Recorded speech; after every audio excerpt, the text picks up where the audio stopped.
Je vous salue, mes bien-aimés frères et sœurs dans le Seigneur, de l'Église de Rivière-Noire, que la paix et la grâce de Dieu soient sur vous et dans vos maisons, et qu'il vous bénisse dans toutes vos activités, et que le Saint-Esprit vous fortifie, vous enseigne et vous dirige dans tout ce que vous entreprenez depuis la maison. Nous sommes heureux de partager une fois encore la parole du Seigneur avec vous. J'aimerais continuer l'enseignement qu'avait donné le pasteur Yvalan sur l'importance de la repentance. Et donc aujourd'hui, j'aimerais revenir sur certains points. La manifestation de la repentance dans la vie du chrétien. Comment concrètement je dois marcher dans l'esprit de la repentance? Il est important parce que nous sommes d'abord à la fin des temps et Dieu voudrait préparer son Église. Dieu voudrait préparer ses enfants à sa rencontre. Parce que les signes dans lesquels nous sommes actuellement, la manifestation de ces signes, prouve que la parole de Dieu est vraie. Ces signes démontrent une fois encore l'authenticité de la parole de Dieu et la véracité des propos du Seigneur Jésus-Christ. Alors voyons ensemble, au travers de quelques versets bibliques, l'importance de la repentance et comment manifester cette repentance. Nos premiers textes se trouvent dans Matthieu chapitre 4, verset 17. Si vous l'avez trouvé, nous lisons Matthieu chapitre 4, verset 17. Veuillez m'excuser. Dès ce moment, Jésus commença à prêcher et à dire: repentez-vous, car le royaume des cieux est proche. Gloire à Dieu. Le Seigneur met l'emphase sur la repentance parce que le royaume de Dieu est proche. Donc, qui parle du royaume de Dieu, qui parle de la venue du Seigneur, qui parle de la présence de Dieu, parle également de la repentance. Donc, Jésus lie la venue du royaume de Dieu dans la vie de quelqu'un par la repentance. Ça, c'est le premier point au travers de ce verset. Nous prenons également le verset de Proverbes chapitre 28, verset 13. La parole de Dieu nous dit que celui qui cache ses fautes ne prospère point, mais celui qui les avoue, les reconnaît et les abandonne est pardonné. Gloire à Dieu. Amen. Voici un deuxième verset qui nous parle de la repentance. La repentance, comme l'a enseigné précédemment le pasteur Rivalan, c'est l'acte de reconnaître sa faute. C'est l'acte également de venir les avouer auprès de Dieu ou d'une personne et prendre l'engagement de les abandonner. Gloire à Dieu. Et d'avoir la certitude que la personne auprès de qui nous allons, ou Dieu, nous pardonnera. Parce que notre cœur a été sincère lorsque nous avouions nos fautes ou transgressions. Donc, la repentance, Jésus nous dit que pour que le royaume de Dieu se manifeste dans ta vie, il faut que tu te répandes. Proverbe nous dit que la repentance en elle-même, c'est l'acte de ne pas cacher ses fautes. C'est l'acte de reconnaître ses fautes et de décider de les abandonner. Gloire à Dieu. Donc, la repentance, elle est importante. C'est la faveur que Dieu nous accorde. C'est le moyen que Dieu nous donne de pouvoir rentrer dans son royaume. Regardons au travers de 2 points essentiels comment doit se manifester cette repentance. Comme nous venons de le lire, la repentance doit se faire, premier point, elle doit se manifester au travers d'un engagement personnel.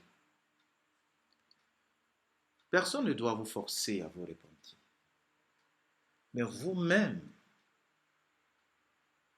étant convaincu par le Saint-Esprit de votre faute, même quand Dieu nous convainc,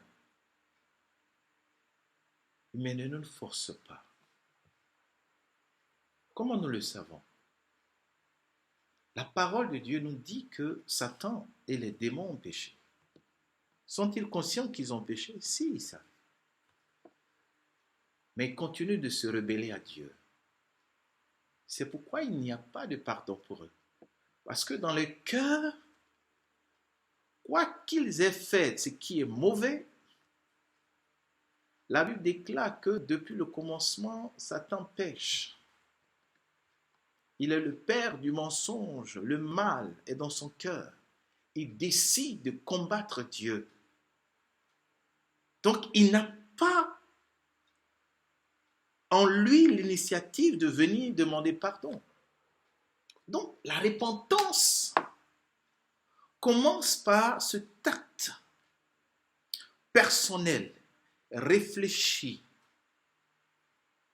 où l'individu lui-même, conscient de son acte, décide de venir vers le Seigneur. Gloire à Dieu. Donc, la première manifestation de la repentance, c'est de décider nous-mêmes de venir auprès du Seigneur et lui demander pardon. Dieu nous connaît. Dieu connaît nos vies. Il n'y a rien qui lui est caché. C'est pourquoi Dieu ne force pas, le Saint-Esprit ne force personne. Notre Dieu est un Dieu d'amour. Il nous respecte. Mais il a établi un temps où chacun de nous devra se tenir devant le trône pour être jugé. Dieu ne nous dédouane pas de nos actes. Nous sommes responsables de nos actes. Et c'est pourquoi c'est avec pleine conscience que nous devrions aller vers le Seigneur. Quand nos yeux sont ouverts et que nous voyons l'acte que nous posons, lorsque notre conscience nous dit que ce que nous sommes en train de faire est mauvais, que faisons-nous? Continuons-nous de vivre dans ce que nous faisons de mal ou nous prenons l'initiative de dire au Seigneur, je viens à toi. Comme nous le rappelle ce cantique, oui Jésus, je viens à toi tel que je suis. Oui, je viens, je décide d'aller vers toi. Gloire à Dieu. Donc la première manifestation, c'est la décision personnelle d'aller vers le Seigneur. Et vous remarquerez que chaque fois que l'homme qui a connu, la femme qui a connu le Seigneur arrive à pécher, il y a comme dans son cœur, dans son âme, ce gêne d'aller vers le Seigneur, cette honte d'aller vers le Seigneur. Il y a quelque chose qui en nous, qui nous dit, mais nous avons fait quelque chose de mal, Dieu sera-t-il encore en mesure de nous pardonner? Cette voix veut nous priver. Il y a cette conscience, il y a quelque chose au fond de nous, il y a ce débat. Frère, ma soeur, quel que soit le péché que tu as commis, décide dans ton cœur d'aller vers le Seigneur. N'attends pas demain ni après-demain. Décide au fond de toi que cette voix, cette décision qui veut te pousser à aller vers le Seigneur domine sur cette autre voix qui te dit non, tu as mal fait, ça ne sert à rien d'y aller, tu ne changeras pas, tout le monde est pécheur, tu n'es pas l'homme ou la femme la plus pure de la terre. Écoute, reste tel que tu es. N'écoute pas cette voix, va vers ton Dieu. De façon volontaire, comme cet enfant qui avait désobéi à son père, le fils prodigue. Il dit qu'il est rentré en lui-même. Il a réfléchi au cours de la nuit. Il n'a pas dormi. Il a pesé le pour et le contre, la honte qu'il apportera à son père. Mais il a bravé tout cela. Il pouvait être tué en chemin. Il pouvait être tué par des cambrioleurs, par des voleurs ou par un animal. Il pouvait mourir de faim ou de soif en chemin.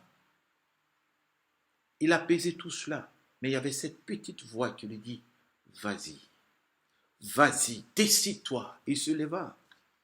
Peut-être de beau matin, il enfila le peu de vêtements qu'il y avait sur lui et il marcha. Il marcha.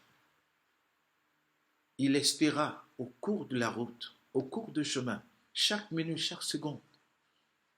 La Bible ne nous dit pas combien d'heures, combien de jours il passa en chemin. Mais il fut guidé par une volonté dans son cœur. Dès que j'arrive, je demanderai pardon à mon Père, quel que soit le mal que j'ai fait, quel que soit ce qui m'arrivera. Mais je reconnais d'aller vers mon Père, je reconnais d'aller vers lui.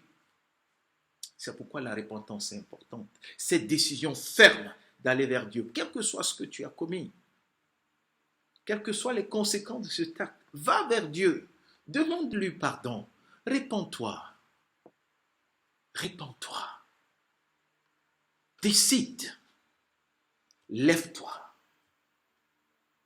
et va vers ton Père. Gloire à Dieu. Le deuxième élément, la repentance nous pousse à faire ce deuxième acte qui est de marcher dorénavant dans la voie de Dieu. Et généralement, c'est ce deuxième point qui nous manque. Lorsque nous allons vers Dieu, nous pleurons, nous renonçons à nos péchés, nous demandons pardon, nous sentons la misère de notre âme, de notre esprit. Nous décidons de lui demander pardon, nous lui ouvrons notre cœur, nous pleurons. Et quand nous sommes sincères, le Saint-Esprit vient et nous pardonne. Il manifeste la paix de Dieu. L'approbation du Seigneur descend dans nos cœurs. Parce que le Seigneur a dit, venez à moi vous tous qui êtes fatigués et chargés, et je vous donnerai du repos. Il y a le repos. Lorsque nous nous repentons, il y a le repos, il y a la paix de Dieu. Notre âme se sent légère. Gloire à Dieu. Mais le deuxième acte qui est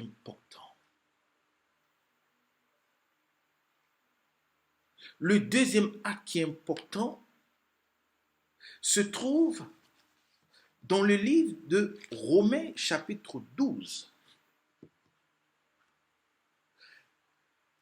Il dit au verset 1, « Je vous exhorte donc, frères, par les compassions de Christ.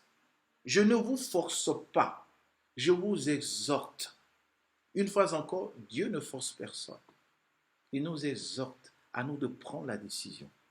« Je vous exhorte donc, frères, par les compassions de Christ, à offrir vos corps comme un sacrifice vivant, saint, agréable à Dieu, ce qui sera de votre part un culte raisonnable. C'est là la repentance. Je monte sur l'autel de Dieu, conscient de mes fautes, et je lui offre ma vie pour que tout ce qui était mauvais soit consumé. J'offre ma vie comme ce sacrifice brûlé par le feu. Le Saint-Esprit vient me nettoie, me purifie, me sanctifie. Je décide de mourir avec Christ. Amen. Le deuxième volet,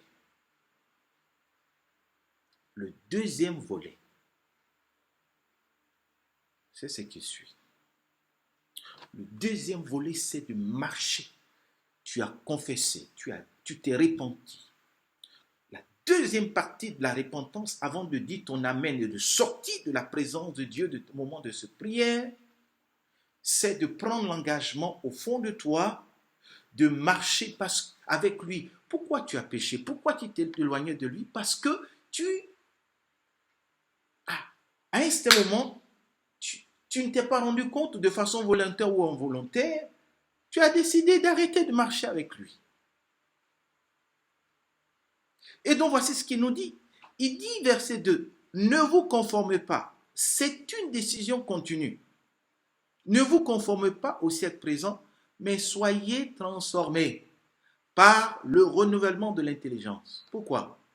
Afin que vous discerniez quelle est la volonté de Dieu, ce qui est bon, agréable et parfait. La repentance, la deuxième partie de la repentance, consiste à dire à Dieu, je viens de confesser mes fautes, mais à partir d'aujourd'hui, chaque instant, je veux discerner ta volonté.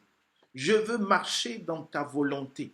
Je veux marcher. Et cette marche consiste à discerner la volonté de Dieu. À chaque minute, à chaque seconde. Pendant que je suis en train d'en donner cet enseignement, mon esprit en prière, demandant à Dieu, donne-moi de discerner ta volonté. Parce que je ne sais pas ce qui m'attend dans 20 minutes, dans 15 minutes, dans 30 minutes. Il se peut qu'il y ait quelque chose pour venir me prouver. Et je retomberai encore, soit par une parole mauvaise, soit par une pensée mauvaise, soit par une action mauvaise. Pourtant, je venais à l'instant de passer du temps dans l'adoration, dans la repentance, dans la sanctification devant toi. Mais si je n'ai pas compris que la repentance consiste à discerner la volonté de Dieu chaque instant de ma vie, je tomberai. Je décide de marcher, de discerner la volonté de Dieu. Malheureusement, c'est là que nous tombons. Nous pleurons. Nous demandons pardon de façon sincère. Mais nous n'avons pas compris que Dieu nous attend sur le chemin de la transformation, sur le chemin de la marche. Et ce chemin de la transformation, ce chemin de la marche, elle va demander à discerner la volonté de Dieu chaque jour, chaque instant. Pourquoi? Parce que je vis dans cette chair, dans cette enveloppe charnelle qui a des désirs, qui a des pensées contraires à celles de Dieu et qui sera constamment là en train de m'éloigner de la marche avec Dieu. Pendant le moment, la première phase de la repentance, j'étais main dans la main avec mon Dieu. Mais Dieu veut que cela reste, que cela continue. Lorsque tu marcheras, lorsque tu iras manger, lorsque tu iras au travail, lorsque tu seras en train de parler avec ta femme, ton mari, tes enfants, n'oublie pas que tu dois être dans l'esprit de la repentance qui consiste à discerner la volonté de Dieu, ce qui est bon, agréable et parfait, parce que l'ennemi t'attend à chaque instant pour te cribler, pour te faire tomber. C'est pourquoi la repentance, elle est importante.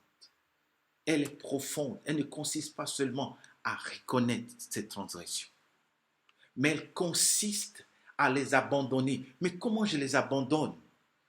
Je ne peux pas les abandonner de moi-même. Je les abandonne lorsque je suis constamment dans le discernement de la volonté de Dieu.